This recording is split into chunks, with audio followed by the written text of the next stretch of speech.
اللہ نے تمہیں پیسے دیے ہیں, نئی گاڑی تم نے خریدی ہے, چھوٹے بچے کا جوتا کیوں باندھ دیا آگے تمہیں؟ جوتا باندھنے سے اگر یہ ایکسیڈنٹ سے, حادثے سے گاڑی بچ سکتی ہوتی ہے تو پھر پاکستان کے جتنے پی آئی اے کے جہاز ہیں سب پر باندھ دینا چاہیے, سب پہ جوتے لٹکے ہوئے ہوں. عجیب تم نے فلسفہ تراشا. کسی نے جو ہے وہ کالی رنگ کی پٹی باندھ دی نیچے, اس سے اس کو نظر نہیں لگے گی. گھوڑے کے پاؤں کے نیچے جو کھری لگی ہوئی ہوتی ہے, کچھ لوگوں نے اپنے گھروں میں وہ باندھی ہوئی ہوتی ہے کہ اس سے ہمارے گھر کے اندر کوئی مصیبت نہیں آئے گی, کوئی تکلیف نہیں آئے گی. کسی نے ہنڈیا اپنے گھر کے اوپر الٹی رکھی ہوئی ہوتی ہے, یہ ہنڈیا بچا لے گی. اور میاں ہنڈیا کیا بچائے گی تجھے؟ اللہ کے قہر سے کچھ نہیں بچا سکتا. جب تمہارے اوپر کوئی مصیبت نازل ہونی ہے تو کچھ نہیں بچا سکتا. اگر بچنا چاہتے ہو تو پھر اللہ سے استغفار کرو, اللہ تعالیٰ کی تسبیح کرو, اللہ کی تحلیل کرو, میرے حضور پہ درود پڑھو, پھر دیکھنا کہ مصیبتیں ٹلتی ہیں یا نہیں ٹلتی. تو یہ خام خواہ کے رکیے, اور یہ عامل لوگ جو ہیں ان کا تو کام ہی یہی ہے. ان کا کام چلتا ہے لوگ ذوف الاعتقادی میں مبتلا رہے ہیں, اور یہ کہہ دیتے ہیں کہ آپ کے خاندان میں ایک منحوس عورت ہے, یہ اس کا کیا ہوا ہے, تو کوئی نہ کوئی منحوس تو پہلے ہی انہوں نے طے کر رکھی ہوتی ہے, فوراً ذہن وہاں جا کلک ہو جاتا ہے.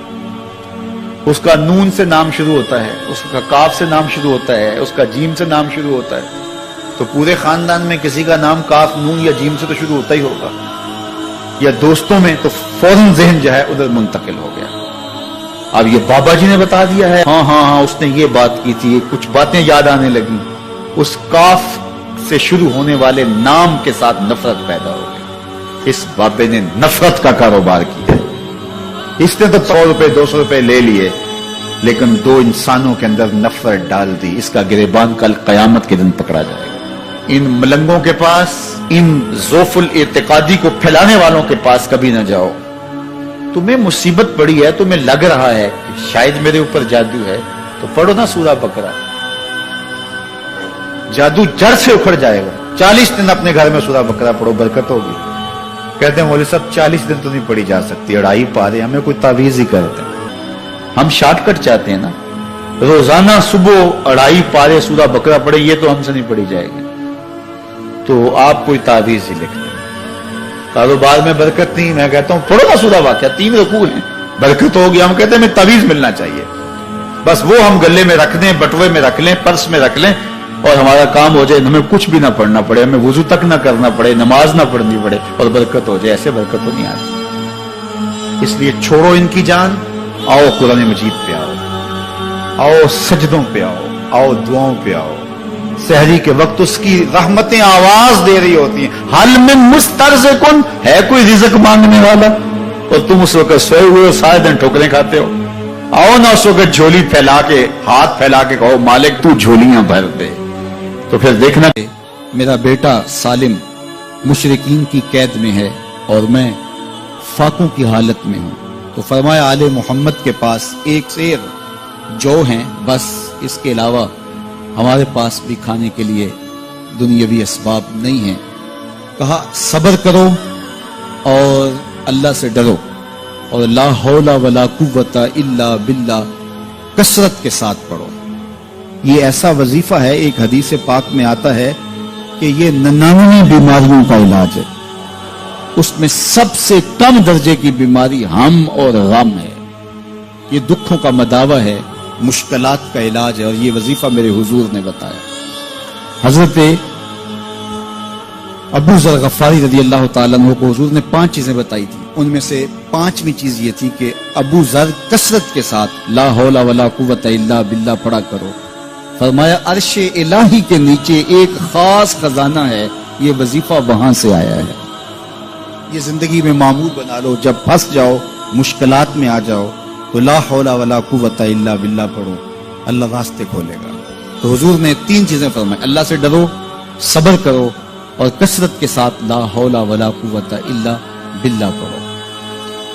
وہ فرماتے ہیں کہ میں یہ عمل شروع کیا, ابھی گھر میں بیٹھا ہی تھا کہ دروازے پہ دستک ہوئی, تو میں اٹھا کہ دروازہ کھولوں دیکھوں کہ کون ہے. تو دروازہ کھولا, دیکھا میرا بیٹا کھڑا ہے اور اس کے پیچھے 100 اونٹ کھڑے ہیں. تو میں نے کہا کہ تم اور یہ اونٹ؟ کہا مجھے موقع لگ گیا, میں ان کی قید سے بھاگ آیا. وَيَرْزُقْهُ مِنْ حَيْثُ لَا يَحْتَسِبُ، وہ تمہیں وہاں سے رزق دے گا جہاں سے تمہیں گمان بھی نہیں۔ اس کے ہو کے تو دیکھو، اللہ اکبر، اللہ کے ہو جاؤ تو پھر وہ تمہاری ضرورتوں کا کفیل ہو جائے۔ فرمایا حضرت عبداللہ ابن مسعود رضی اللہ تعالیٰ عنہ نے کہ کسی شخص کو فقر و فاقہ آ جائے تو وہ لوگوں کو بتائے کہ میں آج کل بڑے مشکل حالات میں ہوں، ہر وقت لوگوں کو بتاتا رہے تو اس کی مشکل بڑھے گی، اس کی مشکلیں آسان نہیں ہوں گی اس طرح۔ اور اگر وہ اپنی اس مشکل کو کسی سے شیئر نہ کرے بلکہ مصلی بچھا کے اپنے رب سے کہے کہ مالک فقر و فاقہ آ گیا ہے اور اس کا علاج تیرے پاس ہے، اس مرض کا مداوع تیرے پاس ہے۔ حضرت عبداللہ ابن مسعود فرماتے ہیں کہ رسول کریم نے فرمایا جلد یا بدیر اللہ اس کو مالا مال فرما دے گا۔ یہ بھی کبھی کر کے دیکھو، مشکل آ جائے، فاقہ آ جائے۔ اور قرآن مجید کا دل سورہ یاسین ہے، جس نے ایک مرتبہ سورہ یاسین کی تلاوت کی اللہ 10 مرتبہ قرآن پڑھنے کا ثواب عطا کرے۔ اور کتنا بڑا اجر ہے، آپ ایک سال میں بھی شاید 10 قرآن مجید نہ ختم کر سکیں، اور سورہ یاسین پڑھیں تو 10 مرتبہ قرآن مجید پڑھنے کا ثواب نصیب ہوگا۔ تو اپنی صبح کا آغاز سورہ یاسین سے کیا کریں، نماز فجر کے بعد اشراق تک سورہ یاسین پڑھ لیا کریں۔ سورہ یاسین اگر آپ پڑھ کے اپنے دن کا آغاز کرتے ہیں، آپ کا سارا دن خیر سے گزرے گا۔ اس دن اگر کاروبار کریں گے تو برکت ہوگی، اس دن بہت ساری بیماریوں سے، آفات و بلیات ارضیہ اور سماویہ سے بچے رہیں گے، لوگوں کے شر سے، حادثات سے محفوظ رہیں گے۔ میرے حضور نے ارشاد فرمایا قرآن مجید میں ایک سورت ہے جس کی 30 آیات ہیں، اگر کوئی شخص اس کی تلاوت کرتا ہے تو وہ سورت پڑھنے والے کی شفاعت کرتی ہے، اور اتنی بار شفاعت کرتی ہے کہ اس کو بخشوا کے چھوڑتی ہے۔ وہ سورت کون سی ہے؟ وَهِيَ تَبَارَكَ الَّذِي بِيَدِهِ الْمُلْكُ، یہ سورۃ الملک ہے، 30 آیتیں ہیں۔ جو شخص اس کی تلاوت کرے یہ اتنی بار سفارش اللہ کی بارگاہ میں کرتی ہے کہ اپنے پڑھنے والے کو بخشوا کے چھوڑتی ہے۔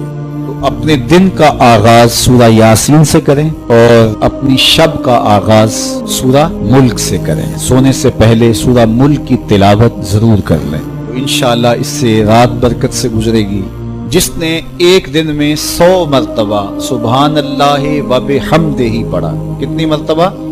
100 مرتبہ کیا پڑھا؟ سبحان اللہ و بحمدہ، فرمایا کہ اس کے گناہ سمندر کی جھاگ کے برابر بھی ہوں تو اللہ معاف فرما دے گا۔ تو یہ اپنے وظائف میں شامل کر لیجئے، سبحان اللہ و بحمدہ۔ اور حدیث بخاری ہے کہ 2 کلمے ایسے ہیں جو اللہ کو محبوب ہیں اور زبان پر مشکل نہیں، زبان پر بڑے آسان ہیں، اور جب میزان پہ رکھے جائیں گے تو پلڑے کو جھکا دیں گے، بڑے بھاری ہیں میزان پہ۔ وہ 2 کلمے یہی ہیں، سبحان اللہ و بحمدہ، سبحان اللہ العظیم۔ تو اگر اس کو 100 مرتبہ روزانہ پڑھے تو سمندر کی جھاگ کے برابر بھی گناہ ہو تو اللہ معاف فرما دیتا ہے۔ اللہ فرماتا ہے ما یفعل اللہ بعذابکم، وہ تمہیں عذاب دے کے کیا کرے گا؟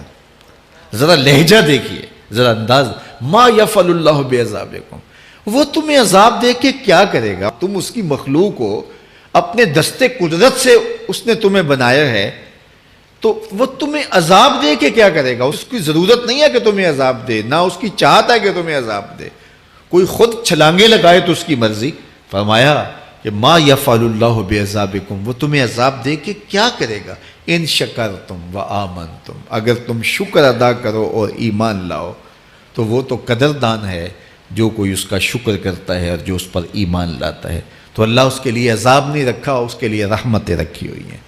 تمہیں دستے قدرت سے بنایا ہے اور وہ تمہیں خوش دیکھنا چاہتا ہے، تمہیں خوشحال دیکھنا چاہتا ہے، تمہیں سرشار دیکھنا چاہتا ہے، تمہیں نہال دیکھنا چاہتا ہے، تمہاری زندگی کو خوشگوار دیکھنا چاہتا ہے۔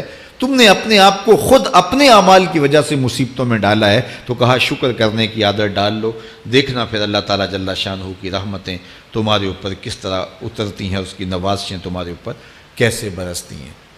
توکل اگر ہم سیکھ جائیں تو توکل ایک ایسی دولت ہے کہ جو خوشحال زندگی کی ضمانت بنتی۔ جب ہم اللہ پر توکل نہیں کرتے اور ہم سمجھتے ہیں یہ سب کچھ ہماری محنت کا نتیجہ ہی ہوگا، اور نتیجہ جب نہیں آتا تو پھر ہم بے چین مضطرب ہو جاتے ہیں، اور جب ہم اس پہ توکل کر لیں تو پھر ہمارا صرف اتنا ہی کام ہے کہ میاں ہم یہ کام کر رہے ہیں، بس یہ حکم، ہم بیج بو رہے ہیں، بس یہ حکم ہے اور بو رہے ہیں، باقی اس پہ بھروسہ ہے، یہ کام اس کا ہے کہ اس نے اس کو اگانا ہے، اس کے اوپر پھل لگانے ہیں۔ تو جب اس پہ توکل ہو جائے تو بندہ سوکھا رہتا ہے، ورنہ بندہ مشکل میں مبتلا ہو جاتا ہے۔ بسا اوقات ایسا ہوتا ہے کہ بندہ ایک منصوبہ تیار کرتا ہے، اس کا عملی نتیجہ اس کو سامنے نظر آ رہا ہوتا ہے، لیکن نتیجہ بالکل الٹ جاتا ہے۔ سید علی المرتضیٰ فرماتے ہیں، میں نے اپنے ارادوں کی شکست سے ہی اپنے رب کو پہچانا ہے، کہ میں ایک منصوبہ تراشتا ہوں کہ یہ اور یوں ہوگا اور وہ ہونا چاہیے، لیکن نتیجہ وہ نہیں آتا، تو کوئی طاقت ہے اس کا جو نتیجہ بدل دیتی ہے۔ تو بندہ اس طاقت پہ یقین کرتے، اس پہ توکل کر کے جو ہے وہ اس پہ بھروسہ کر لے تو زندگی سوکھی ہو جاتی ہے۔ مغرب میں جو اللہ پر یقین نہیں رکھتے وہ خودکشی کر لیتے ہیں کہ یہ کیوں ہو گیا، ایسا نہیں ہونا چاہیے تھا، لیکن ہم خودکشی اس لیے نہیں کرتے، ہم کہتے ہیں میرا رب جس طرح چاہے اس طرح ہی ہوتا ہے، جو اس نے طے کیا ہوا ہے وہ کر کے رہتا ہے، اس لیے تم اس پہ توکل کر لو اور اس پہ بھروسہ کرو۔ حضور علیہ الصلوۃ والسلام نے فرمایا، لو انکم توکلون علی اللہ حق توکلہ، اللہ پر توکل کرنے کا جو حق ہے اگر تم وہ ادا کر دے تو فرمایا اللہ تمہیں ایسے رزق عطا کرے جیسے پرندوں کو عطا کرتا ہے۔ ہمارا تو کاروبار ہے، یہ فیکٹری ہے، یہ دکان ہے، یہ ہماری نوکری ہے، ہم نے یہاں سے کمائی کرنی ہے۔ پرندوں کا کوئی کاروبار نہیں ہوتا، کوئی نوکری نہیں ہوتی، کوئی ٹھیا، کوئی اڈا نہیں ہوتا جہاں جا کے انہوں نے رزق کے لیے کوئی آغاز کرنا ہوتا ہے، بلکہ حضور نے فرمایا تغدو خماسا وتروح بطانا، جب وہ صبح گھر سے نکلتے ہیں تو خالی پیٹ نکلتے ہیں اور انہیں کوئی اپنی منزل کا تعین نہیں ہوتا، جدھر خیال آیا اڑ گئے ادھر، لیکن کبھی ایسا نہیں ہوا کہ شام کو خالی پیٹ واپس آئے ہوں، کہا وہ پیٹ بھر کے آتے ہیں۔ باہو بولے بن توکل پنچھی اڑ دے، خرچ نہ پلے زیرا ہو، جب گھر سے اڑتے ہیں تو ان کے پلے نہ کوئی خرچ ہوتا ہے، نہ راس المال ہوتا ہے، نہ کوئی اوزار ہوتے ہیں، نہ کوئی ہتھیار ہوتے ہیں، کچھ بھی نہیں ہوتا، یوں ہی گھر سے نکلتے ہیں، کبھی بھی خالی پیٹ نہیں آئے۔ فرمایا اگر اللہ پہ پرندے توکل کر لیں تو اللہ اسے بھی عطا کرتا ہے، تم توکل کرو گے تو تمہیں عطا نہیں کرے گا۔